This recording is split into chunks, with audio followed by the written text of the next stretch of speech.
Power grid stock ஏறுமா ஏறாதா அப்படிங்கிறத பார்க்க போகிறோம். அதுக்கப்புறம் பார்த்தீங்கன்னா இந்த ஃப்ரீ ட்ரேட் அக்ரிமெண்ட் இருக்குல்ல இந்தியாவுக்கும் யூஏக்கும், அதுக்குள்ளே நிறைய முக்கியமான விஷயங்கள்லாம் இருக்குது. அதை பார்க்கும்பொழுது இந்தியாவுடைய ஆட்டோ ஆன்சிலரி நல்லா பெர்ஃபார்ம் பண்ணுறது சான்ஸ் இருக்குது அப்படின்னு தெரியுது. ஆனால் அதே நேரத்தில் இந்தியாவுடைய ஆட்டோமொபைல் ஸ்டாக்ஸ் எல்லாம் கொஞ்சம் பெர்ஃபார்மன்ஸை கம்மி பண்ணுறதுக்கான வாய்ப்பு இருக்குது அப்படிங்கிற மாதிரி தெரியுது. ஏன் அப்படிங்கிறத நாம் இந்த வீடியோவில் டீட்டெயிலாக பார்க்க போகிறோம். ஸோ ஃபினான்ஸ் வித் யூரா பார்த்துக்கிட்டு இருக்க வருங்கால கோடீஸ்வரர்கள் அனைவருக்கும் வணக்கம். இது முழுக்க முழுக்க எஜுகேஷனல் பர்பஸுக்காகவும் இன்ஃபர்மேட்டிவ் பர்பஸுக்காகவும் மட்டும்தான். இதில் சஜஷனோ அட்வைஸோ கொடுக்க போகிறது இல்லை. ஏன்னா நான் ஒரு செபி ரெஜிஸ்டர்ட் அட்வைசர் கிடையாது. ஸோ மென்ஷன் பண்ண போகிற ஸ்டாக்ஸில் நீங்கள் இன்வெஸ்ட் பண்ணணும்னு நினச்சிங்கன்னா உங்களுக்கு நல்லா தெரிஞ்ச செபி ரெஜிஸ்டர்ட் அட்வைசரை கன்சல்ட் பண்ணிக்கிட்டு நீங்களும் நல்லா ஓன் ரிசர்ச் பண்ணி அதுக்கப்புறமா வாங்க.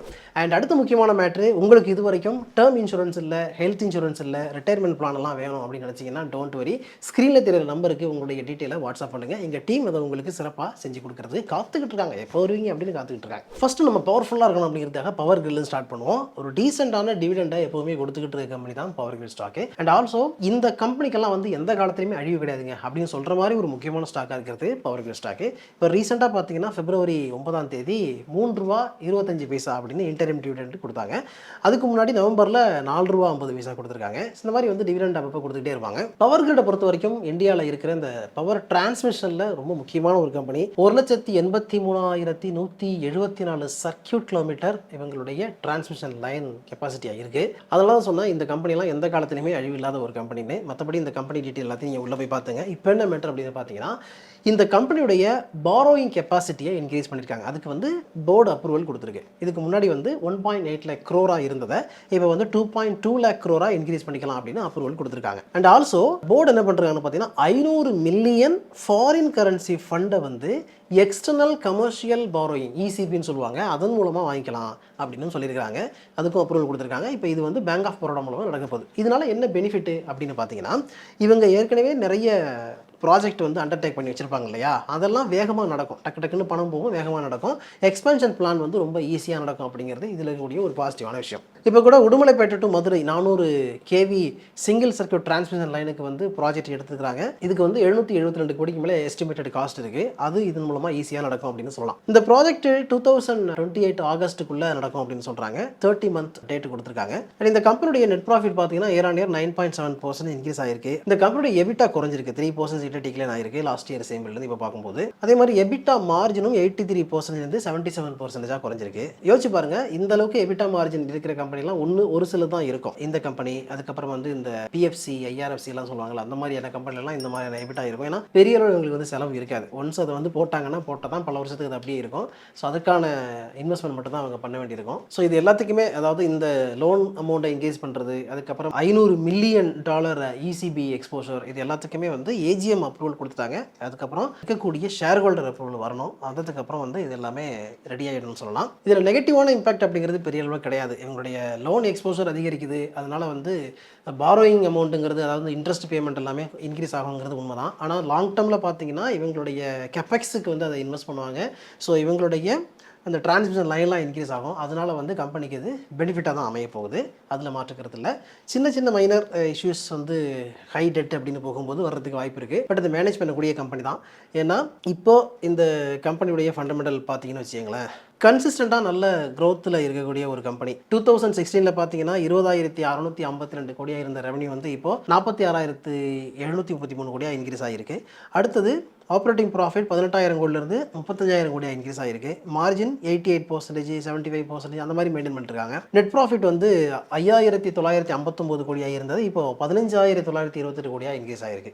ஸோ நல்ல ஒரு க்ரோத் இருக்கிற கம்பெனி. ஃபண்டமெண்டல் அடிப்படையில் பார்த்தீங்கன்னா 2,66,000 கோடிக்கு மேலே மார்க்கெட் கேப் இருக்குது. PE ரேஷியோ 16 அப்படி தான் இருக்குது. இண்டஸ்ட்ரி PE 16 இருக்குது. ROCE 90க்கு மேலே இருக்குது. ROE 16க்கு மேலே இருக்குது. ROCE வந்து ஆவரேஜுக்கு கீழே இருக்குது. ROE பார்த்தீங்கன்னா நல்லா இருக்குது. ரிசர்வ்ஸ் வந்து 91,000 கோடிக்கு மேலே வச்சுருக்காங்க. டெட்டு 1,48,000 கோடி இருக்குது. Dead equity ratio 1.47. இது ஒன்று தான் இடிக்குது. ROCE லோவாக இருக்குது, ROE வந்து 16 இருக்குது. ஸோ டெட் ஈக்விட்டி ரேஷியோ பார்த்தீங்கன்னா 1.47 இருக்குது. ஏற்கனவே இப்போ இந்த கடனை இன்க்ரீஸ் பண்ணுறேன் அப்படின்னு சொல்கிறாங்க. இந்த ஒரு விஷயம் தான் வந்து கொஞ்சம் இடிக்குது. ஏன்னா டெட் போர்ஷனை பொறுத்த வரைக்கும், டெட் ஈக்விட்டியை பொறுத்த வரைக்கும் 1க்கு கீழே இருந்தால் ரொம்ப ஹெல்த்தியான ஃபினான்ஷியல்ஸ் இருக்கிற கம்பெனின்னு சொல்லுவோம்.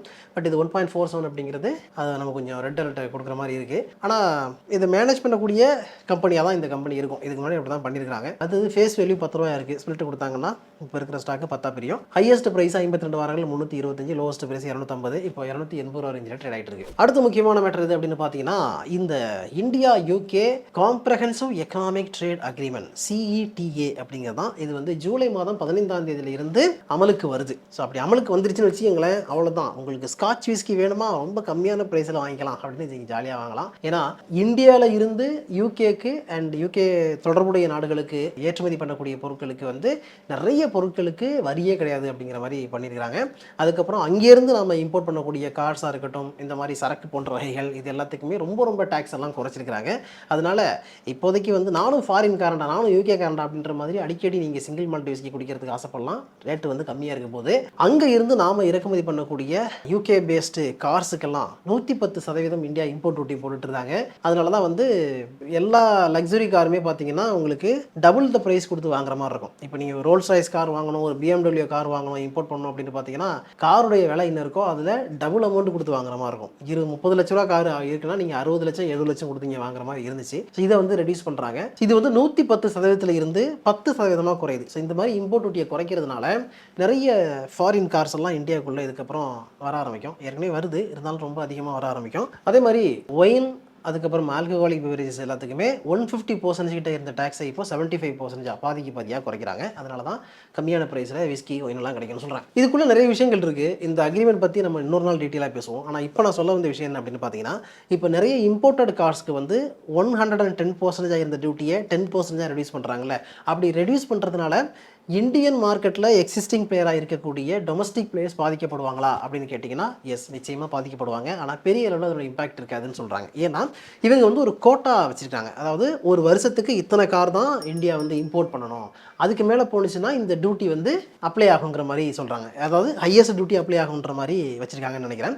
அதனால பெரிய அளவில் வந்து பாதிப்பு இருக்காது. பட் ஓரளவுக்கு இப்போது எக்ஸாம்பிளுக்கு என்னென்னு பார்த்தீங்கன்னா, ஒருத்தர் வந்து ஒரு 40 லட்சம் 45 லட்சம் பணத்தை வச்சுக்கிட்டு ஃபார்ச்சுனர் கார் வாங்கணும்னு நினச்சிக்கிட்டு இருக்காருன்னு வச்சுக்கங்களேன். அப்படி நினைக்கிற ஒருத்தர், சரி ஃபார்ச்சுனர் கார் வந்து 7 சீட்டராக இருக்குது, அது வேண்டாம், அந்த பணத்தை வச்சு நாம் ஒரு BMW வாங்கிக்கலாம், இல்லைனா வந்து ஒரு ஆடி கார் வாங்கிக்கலாம் அப்படின்னு மைண்ட் செட்டில் வாங்குறதுக்கான சான்சஸ் உண்டு. ஸோ கொஞ்சம் ப்ரீமியம் கார் இந்தியாவில் இருக்கக்கூடிய கம்பெனிலே வாங்குவோம், ஹூண்டாயில் இருக்கிற கம்பெனிலையோ இல்லை வந்து டொயோட்டாவிலையோ வேறு ஏதோ ஒரு டாட்டாவிலையோ வந்து வாங்குவோம் அப்படின்னு நினைக்கிறவங்க அதை விட கொஞ்சம் அதிகமான ரேட்டு கொடுத்து நம்ம வந்து ப்ரீமியம் காரு BMWலையோ பென்ஸ்லேயோ வாங்கலாம் அப்படின்னு போகிறதுக்கான வாய்ப்புகள் இருக்குது.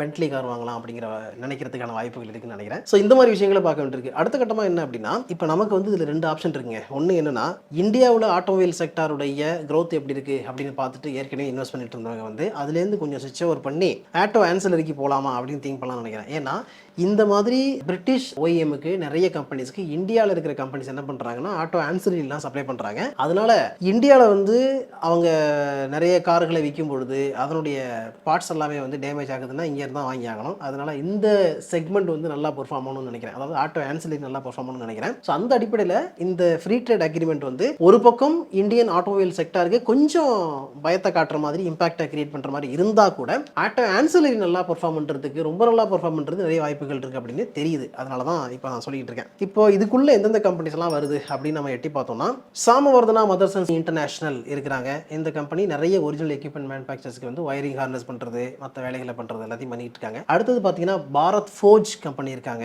என்ஜின் ரிலேட்டட் பார்ட்ஸ், அதுக்கப்புறம் ஃபோர்ஜிங்ஸ், சாசிஸ் எல்லாம் பண்ணி கொடுக்குற கம்பெனியா இருக்கு. Sona BLW precision forgings, Sona Comstar அப்படிங்கிற கம்பெனி. இந்த கம்பெனி ஒரு முக்கியமான பிளேயரா இந்த செக்டர்ல இருக்கிறாங்க. இந்த செக்மெண்ட்ல என்டியூரன்ஸ் டெக்னாலஜிஸ் இருக்கிறாங்க. அலுமினியம் டைகாஸ்டிங் பண்ணுறது, braking system, suspension and power train components கொடுக்குறது, இதெல்லாம் வந்து பண்ணிட்டு இருக்க கம்பெனியாக இருக்குது. நிறைய original equipment manufacturers Europe and யூகேல இருக்கக்கூடிய கம்பெனிஸ்க்கு இவங்க எக்ஸ்போர்ட் பண்ணுறாங்க. அதுக்கப்புறம் யூனோ மிண்டா அப்படிங்கிற கம்பெனி. இந்த கம்பெனி வந்து ஸ்விட்சஸ், lighting, electronics, alloy wheels and other components கொடுக்குற கம்பெனியாக இருக்குது. அதுக்கப்புறம் சுந்தரம் ஃபாஸ்ட்னஸ் எடுத்துக்கிட்டிங்கன்னா பிரிசிஷன் காம்போனன்ட்ஸ் கொடுக்குற கம்பெனி.